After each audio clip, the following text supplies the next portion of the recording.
Hey guys, welcome back to the question where you have the questions and I have the answers. And today is going to be part 2, continuing the question of how has my relationships sort of helped me discover and really explore my sexuality. I am asexual and aromantic, and I have this has been the theme for August, honestly, has been talking about my asexuality, my experience. So I hope this continues to be helpful for the people who are watching. There's actually been a lot of views for these, which I'm very happy about. And yeah, and I know you haven't seen this setup in a while, so because when I'm at my mom's house, I usually sit outside and record videos. However, it is raining right now, so I am not doing that. Yeah. So we left off, I am now newly single, and it is the start of the pandemic. And so the pandemic is, I think, a great period of reflection for a lot of people. I think we all kind of grew more into ourselves and had a kind of self-discovery there. And what I discovered in that period is it's very hard to be alone. But for asexuality, I think this was also the first time that I had social media. So when I was in high school, I didn't have any social media. I just could text friends. And a lot of my friends were asexual or asexual identifying at the time. So that was helpful. However, we didn't really have the words and language to talk about it openly. It wasn't really something that you talked about openly. I think a lot of people, especially younger people, when they first come out, tend towards the more extroverted, really colorful, really, highly celebrated, joking, all that kind of stuff. And so asexuality, I think, can also be extroverted and outgoing and really colorful and whatever. But we didn't really have that. We are 1% of the population, so we're a very small subset of the queer community. And so while we were we're all asexual, we didn't really know how that bound us together. I think we had the word asexual, but we didn't really put into context what that meant. And so being able to go online, I found more asexual servers on Instagram, more communities, people who had memes, and it was really eye-opening to see people who had similar feelings that I hadn't seen put into words before. I felt a lot less alone, and I started to take more pride into being asexual, to the point where when I graduated the second year of the pandemic, I actually painted my graduation cap into the asexual flag, because that journey meant a lot to me. I also had to do a lot of self-discovery of why I felt so bad about being asexual. So I was really reevaluating everything that my first boyfriend had said to me, and how that made me feel. And when I was trying to date, because let's be honest, we're all lonely bitches, and I hadn't quite figured out I was aromantic yet. And so I'd meet people online and I'd be like, oh my god, I'm really into them, but then to a certain point, be like, actually, I think this friendship is just okay. And I realized that with my first 2 boyfriends, I wasn't really looking for a romantic relationship. I was really just looking for a friend. I was looking for that kind of close bond that I didn't have when I was growing up as a kid. So by the end of the pandemic, I started slowly accepting that I was possibly aromantic, and this was something that scared and confused me a lot more, and it's still not something that I'm overly say not proud of. I am pretty proud of it. It's just not something that I've fully navigated yet. I don't really know how that works for me, because it's on one hand, and this is something that we don't talk about as much in the aromantic community, is that raising the wanting to be really close to people, and the wanting the romantic relationship and desiring that, and then realizing that we don't have the attraction, or we don't have the actual practical want of it enough to actually achieve those fairy tale Disney Channel dreams that we see everywhere. It's really easy, I think, to imagine life without sex, because while sex is something that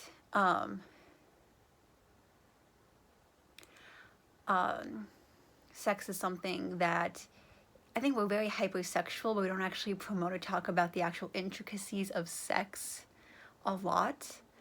We just know that it's something that exists. and it's not as promoted, I believe.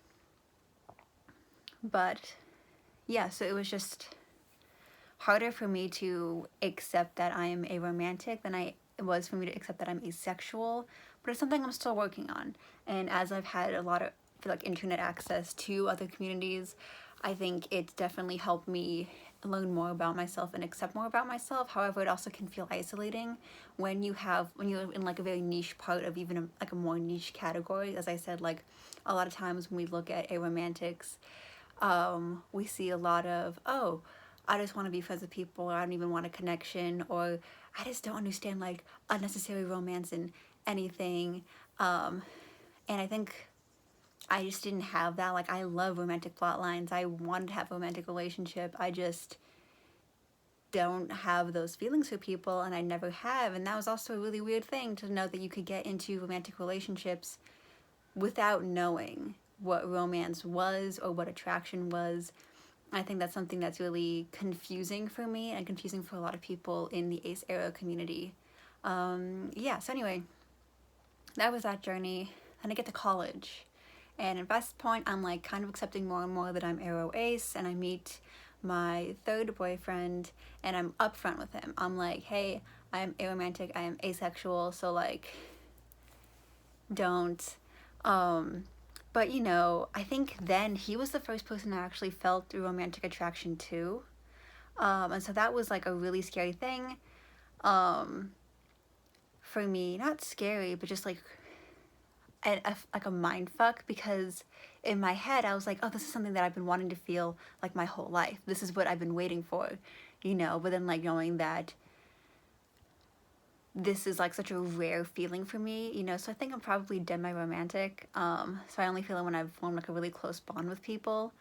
Because I've only felt romantic attraction like twice in my life, and this was the first time, and didn't really know what to do. And so then I was like also feeling a lot more sensual attraction. I feel platonic attraction and sensual attraction way more than anything else. Like, I never feel sexual attraction, and I feel romantic attraction like 1% of the time.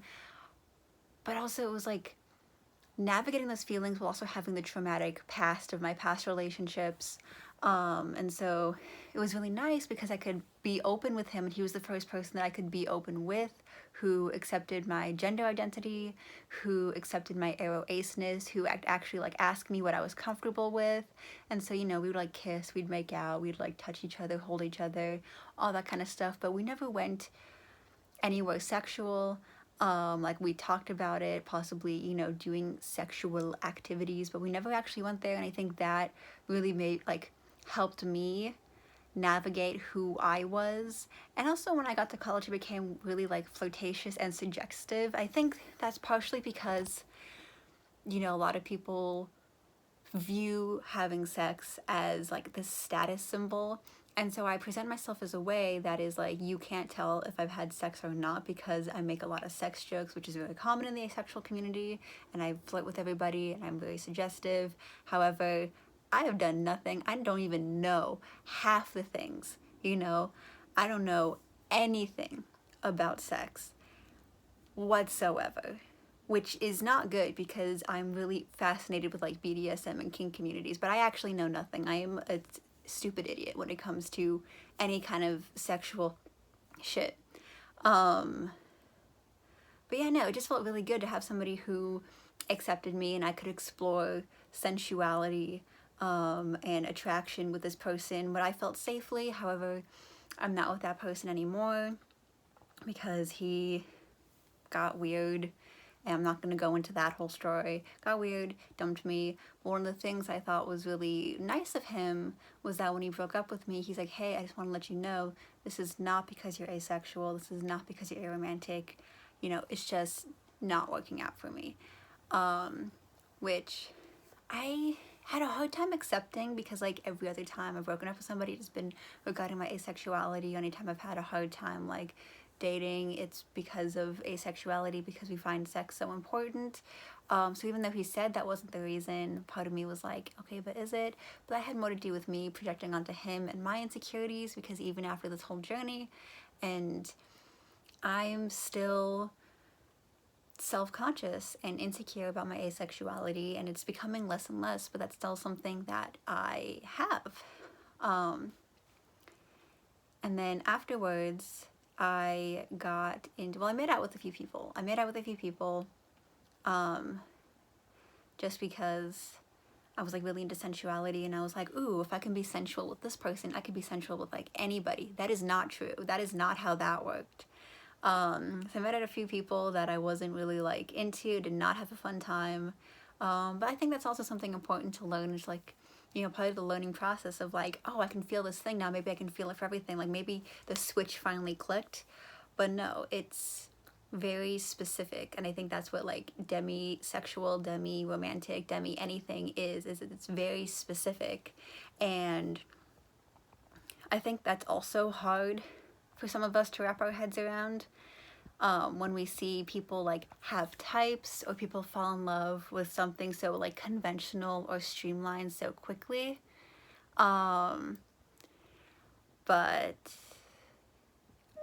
yeah, I just felt like now that I unlocked all these things, I thought that he had like healed me in a way from all my past issues, all my past, you know, experiences, and now I was just gonna be fine out in the world. Like maybe I was asexual, but I could be anything else to make up for it, and that wasn't true. But then I rebounded with a friend of mine.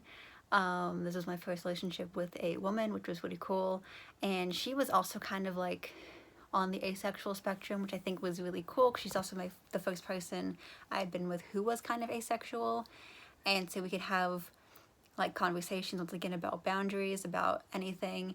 And I didn't really feel pressured to do anything with her, which was, I think, the first time in any relationship. I didn't feel like I had to have an outward performance or anything. We could just be like really, really innocent. Like we'd kiss, you know, we'd like cuddle, we would hug, we'd hold hands. I think that was like really, really nice to just be in a relationship with no expectation of any kind of like serious gesture. That lasted for about a month. It didn't last very long, because ultimately we decided that we were just better off as friends. Like this was not a bad relationship ending thing. I still talk to her. We still like call and chat and everything. Really good friends. But yeah, and so that, I think, I don't know what the long time effect of these two relationships have had on me, except I'm becoming more and more like accepting of my sensuality and of my aromanticism, my demi-romanticism. I think it was just really helpful for me to have those experiences, which I would say are more positive than my first two, because it allowed me to have a positive experience with people like respecting my identity, you know, and maybe like pushing me to explore something without pushing my boundaries. You know, it's really nice for me to be able to take things in my own time, and I think we should have that for everybody. Like everybody should have the ability to just learn and explore as they are ready to and as they want to, and to do it safely with people who respect them and understand them and care about them, you know. So these weren't like the prime examples of that, but it was better than what I'd had, and I'm really thankful that I've had those experiences, even if, you know, they didn't turn out the best. And I think that is where I'm going to leave the story this week, because I'm almost caught up with the present. And I said I was put it into 3 parts, and I hope that I can finish that next week, because I think next week's going to be my last video for a while, because I'm going back to school. My university is starting up again, and it's not that I don't want to make videos, I just won't have time. Frankly, I just won't have time. So yeah, I hope this was helpful, and if you have any more specific questions, please just comment below, and I would love to answer them for you and make more videos, because even though it's kind of hard for me to talk about these experiences, I think I feel really good that I can use my experiences to help others, or at least so people can feel less alone. So with that being said, so long and thanks for all the fish. Be excellent to each other. Party on, dudes.